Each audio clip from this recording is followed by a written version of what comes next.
శేఖర్ గారు technical problem వచ్చినట్టుంది. Right. నమస్తే కృష్ణవేణి గారు, happy new year. Happy new year ma'am. మీకు అలాగే ప్యానెల్ లో ఉన్నటువంటి ఇతర సభ్యులకి మరియు ప్రైమ్ లైన్ వీక్షకులకు కూడా హ్యాపీ న్యూ ఇయర్ అండి. కృష్ణవేణి గారు, గర్భాలు నిలవడం లేదు సారు అన్న మాటకు స్పందించిన ప్రభుత్వం మీదే అంటారా? ఇచ్చిన మాట ప్రకారం పరిష్కారం దిశగా అడుగులు వేసే నేతకే ప్రజల గుండెల్లో శాశ్వత స్థానం ఉంటుంది అన్నదానికి ఇది ఒక నిదర్శనం అనుకోవచ్చా? మ్యామ్, పవన్ కళ్యాణ్ గారు మార్పు ఏ విధంగా ఉన్నది అన్న దాని గురించి కూడా, అంటే గిరిజన మహిళలు అంటే ఒక స్వాతంత్ర్యం వచ్చిన తర్వాత మనకు ఇన్నేళ్ల పరిపాలన, దశాబ్దాల పరిపాలనలో ఒక ఎలాంటి మార్పు పవన్ కళ్యాణ్ గారు తీసుకొచ్చారు ఏపీ డిప్యూటీ సీఎం గారు అన్నది కూడా మనం చూడొచ్చు మేడం.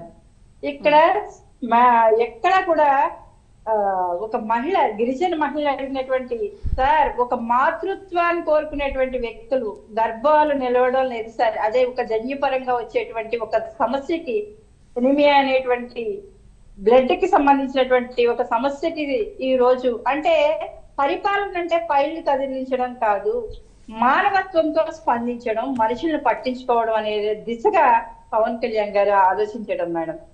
ఆలోచించి ఆయా కుటుంబాలకి సంబంధించినంత వరకు ఏదైతే ఈ జన్యుపరంగా బాధపడుతున్నటువంటి గిరిజనులు బాధపడి ఒక మాతృత్వం విలువ కానీ రేపొద్దున్న గిరిజన కుటుంబాల్లో సంతోషాన్ని చూడడం కోసం పవన్ కళ్యాణ్ గారు తీసుకున్నటువంటి అరకులో నిర్మించబోతున్నటువంటి ఒక బ్లడ్ బ్యాంక్ దీనికి నిదర్శనం. అంటే ఒక ఫైల్ తీసుకొచ్చిన తర్వాత దానికి దుమ్ము పట్టి ఎన్నో ఏళ్ల తరబడి కదలకుండా ఉండిపోయిన ఫైళ్లు ఎన్నో ఉంటాయి, ఎన్నో రిప్రజెంటేషన్స్ ఉంటాయి. ఉన్నా కానీ ఒక చెప్పినటువంటి సమస్య మీద ఒక మానవత్వం ఉన్నటువంటి, ఒక మానవతావాదిగా ఉన్నటువంటి పవన్ కళ్యాణ్ గారు ప్రజా పరిపాలకుడిగా వెళ్ళినప్పుడు ఎంత స్పీడ్ గా వర్క్ అవుతుంది అన్నది కూడా నిదర్శనం ఇదే మేడం. అంటే ఈ బ్లడ్ బ్యాంక్ ఈ రోజు నూతన సంవత్సరం పురస్కరించుకొని ఈ రోజు దానికి నిధులు మంజూరు చేయడం కానీ, అది తొందరలోనే అక్కడ ప్రభుత్వ ఆసుపత్రికి అనుసంధానంగా ఈ బ్లడ్ బ్యాంక్ ని నిర్మాణం చేపట్టడం కానీ ప్రజలందరూ కూడా చాలా స్వాగతిస్తూ ఉన్నారు. గిరిజన కుటుంబాల్లో అనేకమైనటువంటి సంతోషం వెలువడుతోంది. ఇందాక లక్ష్మణ్ గారు మాట్లాడారు మేడం, అంటే పవన్ కళ్యాణ్ గారు మామిడి పళ్ళు పంచిపెట్టారు, చెప్పులు పంచిపెట్టారు, అది బ్లాంకెట్స్ పంపిస్తే ఇది అభివృద్ధా అని అడుగుతూ ఉన్నారు. అవి కూడా వైసీపీ వాళ్ళు ఒక దృక్పథం ఎలాగుందంటే, వాళ్ళ మానసిక స్థితి ఎలా ఉందంటే, ఆ పవన్ కళ్యాణ్ గారు ఎక్కడికైతే ఈ మామిడి పళ్ళు పంపిస్తున్నారో, ఎక్కడికైతే బ్లాంకెట్స్ పంపిస్తున్నారో, ఎక్కడైతే చెప్పులు పంపిస్తున్నారో అవి కూడా కొట్టుకెళ్ళిపోయేటువంటి దౌర్భాగ్యమైనటువంటి పరిస్థితిలో వైసీపీ నాయకులు మాట్లాడడం కానీ, అవి కూడా వాళ్ళ దగ్గర నుంచి దోచుకుపోయేటువంటి పరిస్థితుల్లో వైసీపీ నాయకులు ఉన్నారని మాత్రం చెప్తాను. ఎందుకంటే అడవుల్ని దోచేసినటువంటి పరిస్థితి, అభివృద్ధి పేరుతో అడవుల్ని విధ్వంసం చేసినటువంటి పరిస్థితి, అడవుల్ని దోచేసినటువంటి పరిస్థితి ఆ రోజు వైసీపీ చేస్తే, ఈ రోజు కూటమి ప్రభుత్వం ప్రతి ఒక్క విషయాన్ని కూడా పరిగణలోకి తీసుకొని వాళ్ళకి గిరిజనులకు అవసరమైనటువంటి, అంటే దశాబ్దాల చరిత్ర, అంటే 5 ఏళ్ళు పరిపాలించలేదా, గిరిజనుల సమస్యలు వీళ్ళకి తెలియవా? ఈ రోజు కూడా పవన్ కళ్యాణ్ గారు అడవుల్లోకి వెళ్ళి ఎవరు నెక్స్ట్ మావోయిస్టులు ఉన్నటువంటి ఏరియాలోకి జగన్మోహన్ రెడ్డి గారికి దమ్ము ఉందని ఒక్కసారైనా వెళ్ళి తిరిగినటువంటి పరిస్థితి ఉందా? జగన్మోహన్ రెడ్డి గారు పరదాలు లేకుండా తిరిగినటువంటి పరిస్థితి ఉందా? కానీ AP deputy CM Pawan Kalyan గారు తాళి నడకని కూడా వెళ్ళి, అంటే వెహికల్స్ వెళ్ళలేనటువంటి పరిస్థితుల్లో ఆ ఏరియాలకు కూడా వెళ్ళి చూసి అక్కడ రోడ్లు వేసినటువంటి పరిస్థితి, రోడ్లు వేయించినటువంటి పరిస్థితి AP deputy CM Pawan Kalyan గారు. కొన్ని గ్రామానికి ఇప్పటికీ కూడా ఫెసిలిటీస్ ఏరియాల్లో బతుకుతూ కూడా మనకేదో తక్కువ అయిపోయిందని ఎంతో కూడా కరెంటు లేనటువంటి గ్రామాలు ఎన్నో ఉన్నాయి. ఆ గ్రామాలకి అక్కడ ట్రాన్స్ఫార్మర్స్ వేయించి అక్కడ ఇప్పటికి విద్యుత్ వెలుగులు వాళ్ళ జీవితాల్లో నింపినటువంటి వ్యక్తి ఏపీ డిప్యూటీ సీఎం గారు. ఏపీ డిప్యూటీ సీఎం గారి గురించి ఏం మాట్లాడతారు? భూగర్భ జలాలు భవిష్యత్తు తరాలకి ఇవాళ వచ్చిన ఈ రోజే వాడేసుకుంటాం, రేపటికి కొంచెం స్టాక్ పెట్టుకోవాలన్న ఆలోచన కూడా మానవుల్లో చాలా మందిగా ఉండదు. కానీ ఒక మానవతావాదిగా ఉన్నటువంటి పవన్ కళ్యాణ్ గారు భవిష్యత్తు తరాల కోసం ఈ రోజు భూగర్భ జలాన్ని ఎలాగా భూమిలో నిల్వ ఉంచితే దాని ఉపాధి హామీ కూలీలు అక్కడక్కడ పాపం గొట్ల మీద కూర్చొని సేద తీరి ఏదో తూతూ మంత్రంగా పనిచేసి వచ్చేటువంటి వ్యక్తులు ఈ రోజు వెళ్ళి అక్కడ పనిచేసి ప్రభుత్వం వాళ్ళకి శ్రమకు తగ్గటువంటి కష్టానికి తగ్గటువంటి వేతనాన్ని ఇస్తుంది. అలాగే దానికి తగ్గట్టు వాళ్ళు పనిచేసే భూగర్భ జలాల్లో వాటర్ నిలువ ఉండే రిసోర్స్ గా మార్చినటువంటి గనుడు మా అధినేత జనసేన అధినేత పవన్ కళ్యాణ్ గారు, AP deputy CM Pawan Kalyan గారు.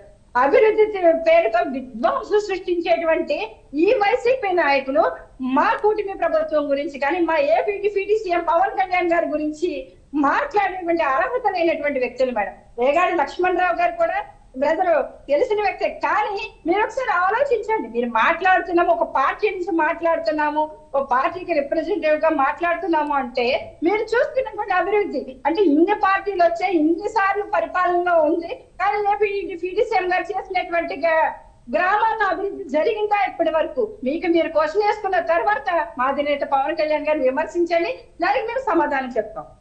కృష్ణవేణి గారు, ఇప్పుడు ఇంతకు ముందు లక్ష్మణరావు గారు మాట్లాడుతూ దాదాపు 80% మేము కంప్లీట్ చేశామని అంటున్నారు. మీరేమో అసలు వైసీపీ ప్రభుత్వ హయాంలో గిరిజనులనే పట్టించుకోలేదు మాట్లాడుతున్నారు. మరి ఏంటి పట్టించుకున్నామని వాళ్ళు అంటున్నారు, మీరు అసలు పట్టించుకోలేదు, మేము వచ్చిన తర్వాతే గిరిజనులకు అభివృద్ధి అనేది జరిగింది, వాళ్ళని మేము పట్టించుకున్నాము, వాళ్ళు బాగుపడ్డారని మాట్లాడుతున్నారు. అంటే గిరిజనుల సమస్యల్ని అసలు 5 ఏళ్లలో ఒక్కసారి కూడా పట్టించుకోలేదు ఎందుకు అనుకుంటున్నారు? కొంతవరకు సమస్యలు పరిష్కారం అయ్యాయి అంటున్నారు కదా. వాళ్ళు చెప్పేటువంటి కాగితపు లెక్కలకి గ్రౌండ్ లో జరుగుతున్నటువంటి రియాలిటీకి రెండింటికి బేరీస్ వేసుకొని చూస్తాం మేడం. అంటే మనం 100% చేసేస్తామని చెప్తారు అందరూ కూడా. 100% ఎక్కడా కూడా ఏ పథకం చేస్తే ఏ సంక్షేమ పథకం కావచ్చు ఏదైనా సరే పూర్తిగా ప్రజల్లోకి వెళ్లకుండా ఆగిపోయినటువంటి పరిస్థితి. ఇవాళ గిరిజనులు కూడా అభివృద్ధి లేకుండా ఉండిపోయినటువంటి అనేక గ్రామాలు ఉన్నాయి. ఆ గ్రామాలన్నింటినీ కూడా ఆ మూలాల్లో ఎందుకు దీన్ని నిర్మూలించలేకపోతున్నాం? 100% మనసు పెట్టి చేస్తే మార్గం ఉంటది అని చెప్తారు. అంటే దశాబ్దాల చరిత్ర నుంచి కూడా అక్కడ ఉండిపోయినటువంటి ఆ రుగ్మతల్ని రూపుమాపాలనేటువంటి ఒక దృఢ సంకల్పంతో ఒక శ్రమజీవిలాగా కష్టపడి పనిచేస్తున్నారు ఏపీ డిప్యూటీ సీఎం గారు. ఎందుకంటే మీరు చూడొచ్చు మేడం, అనేక గ్రామాల్లో వైసీపీ వాళ్ళు చెప్తూ ఉన్నారు, వైసీపీ వాళ్ళు అభివృద్ధి చేశారు మేడం. ఎక్కడ చేశారంటే వాళ్ళు మైనింగ్ తోలుకోవడానికి రోడ్లు వేసుకున్నారు. గిరిజన గ్రామాల్లో రోడ్లు వేస్తారా వీళ్ళు? వాళ్ళు మైనింగ్ మాఫియా మైనింగ్ చేసుకోవడానికి రోడ్లు వేస్తారు. మైనింగ్ వెళ్ళేటువంటి రోడ్లు చూడండి వైసీపీ కాలంలో, అది మీరు గూగుల్ డేటాలో చూసి కొట్టినా వచ్చేస్తుంది. ఆ నూనె వేసుకుంటే ఎత్తుకోవచ్చు అంటారు కదా, ఆ రకంగా ఉంటుంది. అలాంటి రోడ్లు ఉంటాయి మైనింగ్ ఏరియాకి వాళ్ళ రోడ్లు. మీకు ఏ కాన్స్టిట్యున్సీ అంటే చూసుకోండి. అలాగే అడవుల్లో కింద స్మగ్లింగ్ చేసుకోవడానికి దారులు బాగుంటాయి.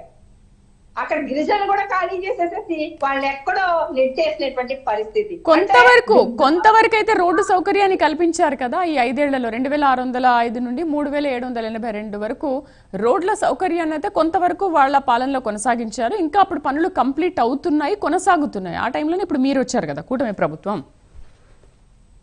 కూటమి ప్రభుత్వం వచ్చింది మేడం. వాళ్ళు వేసింది గిరిజన గ్రామాల్లో ప్రజలకి ఎప్పుడు కూడా ఓటు బ్యాంక్ గా చూసినటువంటి ఈ వ్యక్తులు మీరు ఆల్రెడీ సోదరులు కూడా చెప్పి ఉన్నారు, ఆ కొండ ప్రదేశం ఉంటుంది. ఆ ప్రదేశంలో ఒక 30 ఇళ్ళో 40 ఇళ్ళో ఉంటుంది. అక్కడ ఓటింగ్ అంతా కలిపి 100 లోపు ఓటింగే ఉంటది, ఒక 80-70 మాత్రమే ఉంటది. అంతా ఆ ఓటింగ్ కోసం ప్రచారాల్లో కూడా కొండెక్కి అక్కడ ప్రచారానికి వెళ్ళవలసినటువంటి ట్రైబల్ ఏరియాలో వెళ్ళినటువంటి వ్యక్తుల్లో మాకు తెలుసు. కానీ అక్కడికి వెళ్ళిన తర్వాత వాళ్ళకి ఏమి స్పెషాలిటీస్ ఉన్నాయి? ఒక మానవుడిగా పుట్టిన తర్వాత మనం ఎలాంటి సౌకర్యాలు అనుభవిస్తున్నామో అలాగే వాళ్ళు కూడా అదే సౌకర్యాలు అనుభవించాలనే ఆలోచనతోనే ఇవాళ ఏపీ డిప్యూటీ సీఎం గారు ఇవాళ చేస్తున్నటువంటి అభివృద్ధిని మీరు ఆయన ప్రశంసించకపోయినా పర్వాలేదు, విమర్శిస్తే ప్రజలే చీకొట్టేటువంటి పరిస్థితి వైసీపీ ఉంటది మేడం. ఎందుకంటే అక్కడ ఒక్క ఓట వీళ్ళు ఓట్ బ్యాంక్ ఓట్లు లెక్క పెట్టుకుంటారు. అదే 15,000 ఓటింగ్ ఉన్న దగ్గర 1500 ఓటింగ్ ఉన్న దగ్గర వీళ్ళు వెంటనే అక్కడ చిన్న రోడ్డు వేయడానికి ఏదో రకంగా ముందుకు వెళ్ళారు తప్ప నిజంగా తక్కువ జనాభా నివసించే చోట కూడా ఇవాళ ఏపీ డిప్యూటీ సీఎం గారు కూటమి ప్రభుత్వం రోడ్లు వేయిస్తూ ఉంది. కానీ అది వైసీపీ వాళ్ళు హయాంలో ఎందుకు చేయలేదు అంటే మీరు ప్రజలు ఓటు బ్యాంక్ గానే చూస్తారు తప్ప వాళ్ళకి కూడా భూమి పుట్టినందుకు జీవించేటువంటి హక్కు ఉంది, వాళ్ళ మానవ జల వనరులు కావచ్చు, మానవ వనరులు ఉంటాయి మేడం. వనరులు అనేవి అందరికి సమానమైనటువంటి హక్కు, భవిష్యత్తు తరాలకు కూడా వాటి మీద హక్కు ఉంటది. కానీ వైసీపీ వాళ్ళు వాళ్ళ పార్టీకి ఏదో అధికారం ఉన్నట్టు, వాళ్ళకి మాత్రమే దానికి హక్కుదారులుగా అన్నట్టు ఆ రోజు వ్యవహరించి ఆ రోజు మైనింగ్ సైడ్ రోడ్లు ఎంచుకున్నారు తప్ప, ఓటు బ్యాంక్ సైడ్ రోడ్లు ఎంచుకున్నారు తప్ప, మానవతా దృక్పథంతో ఎందుకు ఆ రోజు గిరిజనులు పట్టించుకున్నటువంటి పాపాన్ని పోలేదు. రైట్ రైట్ మాట్లాడదాం శేఖర్ గారు. భారతం దగ్గర నుంచి ఈ రోజు గిరిజనుల వరకు కూడా, ఇవాళ అరకులో ఉన్నటువంటి ఈ గర్భిణీలు అడిగినటువంటి ఈ విషయం వరకు కూడా, బ్లడ్ బ్యాంక్ వరకు కూడా ఏపీ డిప్యూటీ సీఎం గారు స్పందించినటువంటి తీరు ఏపీలో ఉన్నటువంటి ప్రజలే కాదు, దేశంలో ఉన్నటువంటి ప్రజలు కూడా ప్రశంసిస్తున్నటువంటి పరిస్థితి. ఇవాళ భూగర్భ జలాల గురించి కూడా కేంద్ర ప్రభుత్వం దీన్ని ఒక పైలట్ గా తీసుకొని కేంద్ర ప్రభుత్వం ఇతర రాష్ట్రాల్లో కూడా దీన్ని ఇంప్లిమెంట్ చేయడానికి ఒక ఆలోచన ముందుకొచ్చిందంటే, అంటే మనం ఒక నిధిలాగా వాటర్ రిసోర్స్ ని దాచుకుంటున్నాం, దీన్ని ఇతర రాష్ట్రాలు కూడా చెయ్యాలని ముందుకి ఒక సంకల్పంతో ముందుకు వెళ్తున్నారంటే, భవిష్యత్తు తరాల గురించి కానీ, ఇవాళ కూటమి ప్రభుత్వం చేస్తున్నటువంటి అభివృద్ధి గురించి కానీ ఏ రకంగా ప్రజలు మాట్లాడుతున్నారు, గురించి కానీ, గౌరవ ముఖ్యమంత్రి గారి గురించి కానీ ఏ విధంగా ప్రజలు చర్చించుకుని మాట్లాడుకుంటారు, మంచి ప్రభుత్వం మీద ప్రజలకి ఎలాంటి మంచి అభిప్రాయం ఉందో మాట మేడం. వైసీపీ నాయకులు విమర్శలు అయితే మాత్రం మేము తీసుకోవాల్సినటువంటి అవసరం మాకు లేదు. రైట్ శేఖర్ గారు, ఇందాక టెక్నికల్ ఇష్యూతో మీరు